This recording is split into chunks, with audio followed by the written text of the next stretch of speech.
고려 말, 나라의 기운은 이미 쇠약해지고 있었습니다. 그 혼란 속에서 한 장군이 결단을 내립니다. 그 이름 이성계. 그의 선택은 곧 새로운 왕조, 조선의 시작이었습니다. 14세기 후반, 고려는 건국 500년을 맞이하고 있었습니다. 그러나 긴 역사를 자랑하던 고려는 이미 내부에서부터 썩어가고 있었습니다. 무신정권과 몽골의 간섭을 거치며 왕권은 약해졌고 권문세족이라 불리는 귀족들이 권력을 독점했습니다. 그들은 토지를 불법으로 점유하고 백성들을 착취했습니다. 고려의 제도는 무너지고 있었습니다. 외부의 위협도 심각했습니다. 북쪽에서는 신흥 세력인 명나라가 원나라를 몰아내고 중원을 장악했습니다. 명나라는 고려에 대해 강압적인 태도를 보였습니다. 남쪽에서는 왜구가 끊임없이 침입하여 해안 지역을 약탈했습니다. 왜구의 침략은 점점 더 대담해져서 내륙 깊숙이까지 들어와 노략질을 일삼았습니다. 백성들의 삶은 비참했습니다. 권문세족의 착취와 왜구의 약탈로 농민들은 생존조차 어려웠습니다. 세금은 과중했고 토지는 대부분 귀족들이 차지했습니다. 백성들은 고려 조정에 대한 신뢰를 잃어가고 있었습니다. 나라 전체가 개혁이 필요한 시점이었습니다. 그러나 기득권을 가진 권문세족들은 변화를 거부했습니다. 이러한 혼란기의 한 인물이 역사의 전면에 등장했습니다. 이성계였습니다. 그는 함경도 출신의 무장으로 대대로 동북 지역을 지켜온 가문 출신이었습니다. 이성계의 집안은 고려 변방의 군인 가문이었지만 중앙 정계와는 거리가 멀었습니다. 하지만 이성계는 뛰어난 무예와 전략으로 빠르게 두각을 나타냈습니다. 이성계가 처음 이름을 알린 것은 여진족과의 전투에서였습니다. 당시 동북 지역에서는 여진족이 자주 국경을 침범했습니다. 이성계는 이들을 상대로 여러 차례 승리를 거두었습니다. 그의 활솜씨는 전설적이었습니다. 말을 타고 달리면서도 정확하게 적을 맞췄습니다. 부하들은 그를 신뢰했고 적들은 그를 두려워했습니다. 이성계의 명성이 더욱 높아진 것은 왜구와의 전투에서였습니다. 1370년대 왜구의 침입이 극에 달했습니다. 그들은 배를 타고 와서 해안 마을을 약탈하고 때로는 개경 근처까지 쳐들어왔습니다. 고려군은 왜구를 막기에 역부족이었습니다. 이때 이성계가 나섰습니다. 1380년 황산 전투에서 이성계는 왜구에게 결정적인 타격을 입혔습니다. 500척의 왜선이 진포에 집결했을 때 이성계는 최무선이 개발한 화포를 사용하여 왜선들을 불태웠습니다. 이어진 육상 전투에서도 이성계는 왜구를 격파했습니다. 이 승리로 왜구의 기세는 크게 꺾였고 이성계는 고려 최고의 명장으로 인정받았습니다. 이성계의 인기는 백성들 사이에서 특히 높았습니다. 그는 왜구와 여진으로부터 백성들을 지켜낸 영웅이었습니다. 반면 고려 조정의 권문세족들은 백성들을 착취하는 존재였습니다. 이성계는 권문세족과는 다른 새로운 세력을 대표했습니다. 그의 주변에는 정도전 같은 신진 사대부들이 모여들었습니다. 정도전과 신진 사대부들은 급진적인 개혁을 주장했습니다.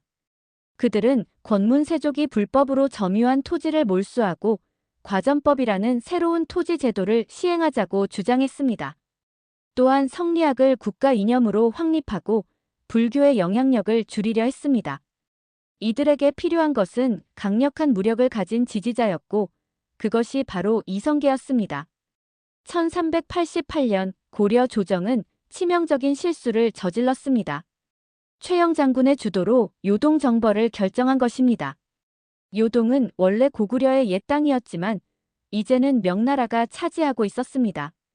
명나라가 천령 이북을 자신들의 영토라고 주장하자 고려는 무력으로 대응하기로 한 것입니다. 하지만 이것은 무모한 결정이었습니다. 명나라는 막 원나라를 몰아내고 중국을 통일한 신흥 강국이었습니다. 군사력도 막강했고 국력도 고려와는 비교할 수 없었습니다. 게다가 고려는 오랜 내분과 왜구의 침입으로 이미 지쳐 있었습니다. 백성들은 전쟁을 원하지 않았습니다. 이성계는 처음부터 요동정벌을 반대했습니다. 그는 4가지 이유를 들어 출병이 불가능하다고 주장했습니다. 작은 나라가 큰 나라를 치는 것은 옳지 않고 여름철에 농사를 짓는 농민들을 동원하는 것은 백성을 괴롭히는 것이며 온 나라가 출정하면 외구의 침입을 막을 수 없고 장마철에 군사를 일으키면 활이 풀어지고 질병이 발생한다는 것이었습니다. 이것이 유명한 사불가론이었습니다. 이성계의 주장은 합리적이고 현실적이었습니다. 하지만 최영은 이를 무시했습니다. 우왕은 최영의 의견을 따랐고 이성계는 어쩔 수 없이 출병 명령을 받았습니다. 이성계는 마음이 무거웠지만 군인으로서 명령을 따라야 했습니다.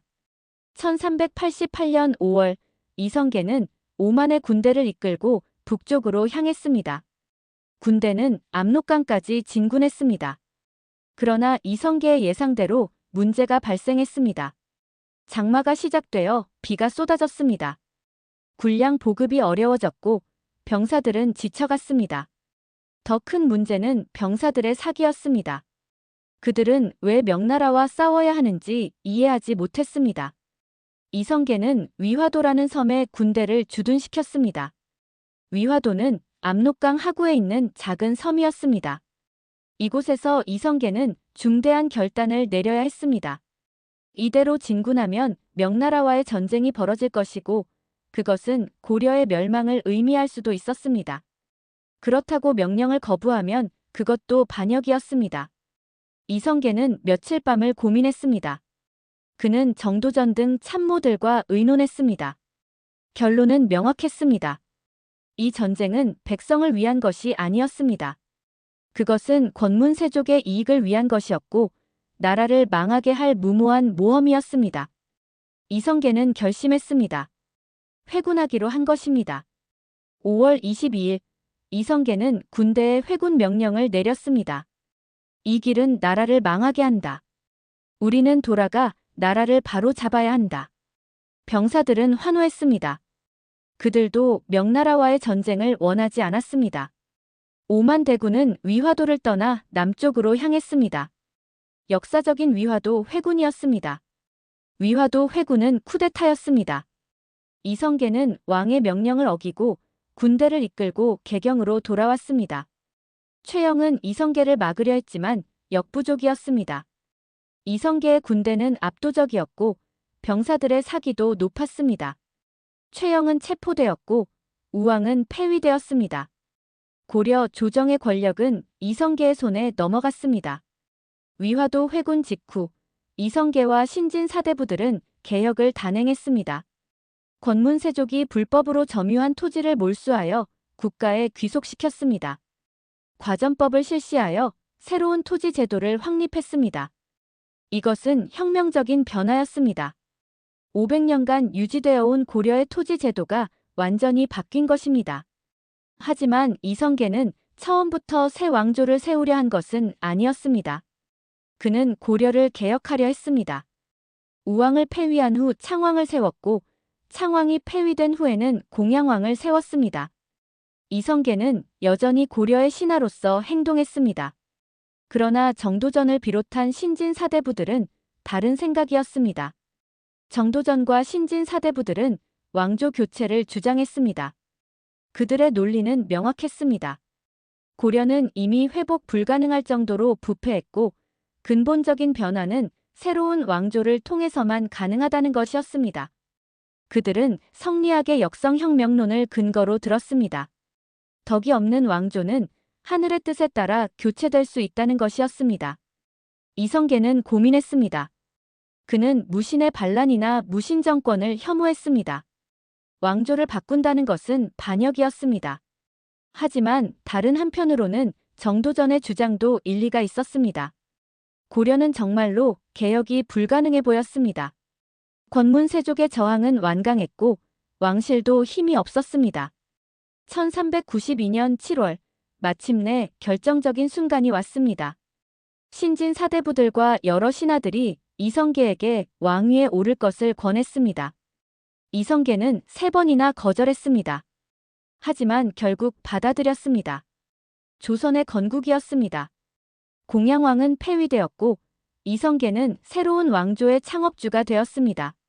조선이라는 국호는 고조선과 기자조선에서 따온 것이었습니다. 이것은 새로운 왕조가 한반도의 고대 역사를 계승한다는 의미였습니다. 수도는 한양으로 정해졌습니다.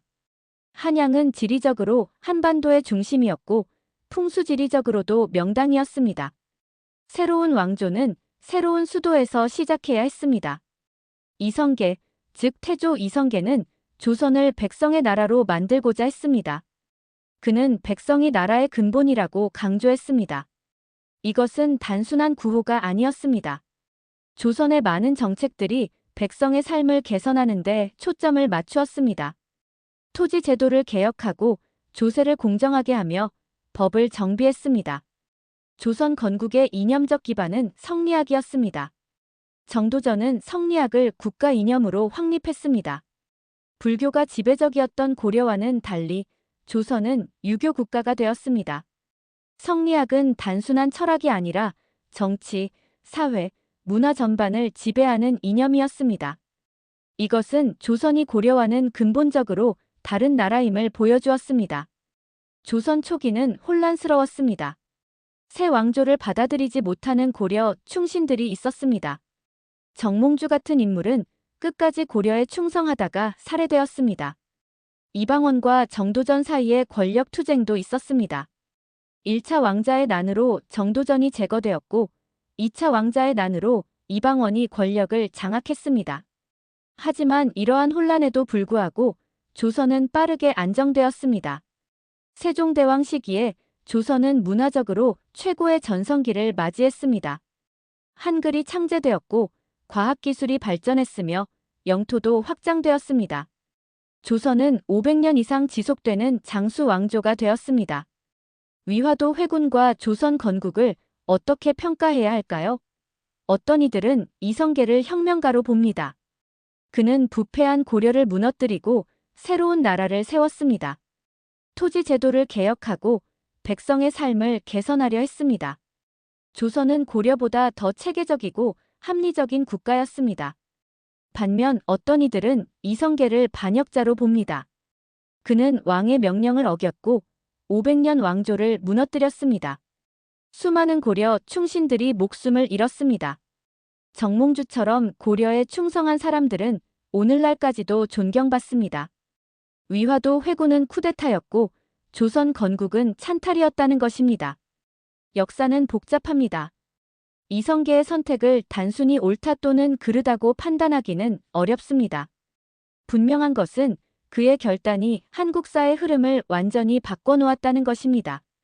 만약 위화도 회군이 없었다면 고려는 어떻게 되었을까요?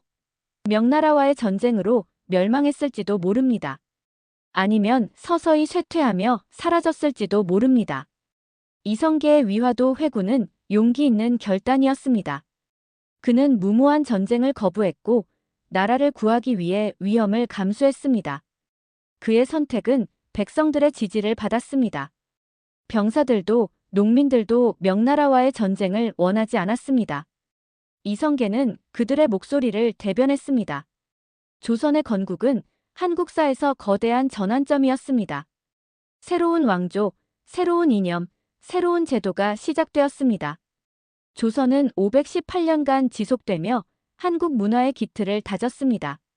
오늘날 한국인의 정체성에는 조선의 영향이 깊이 배어 있습니다.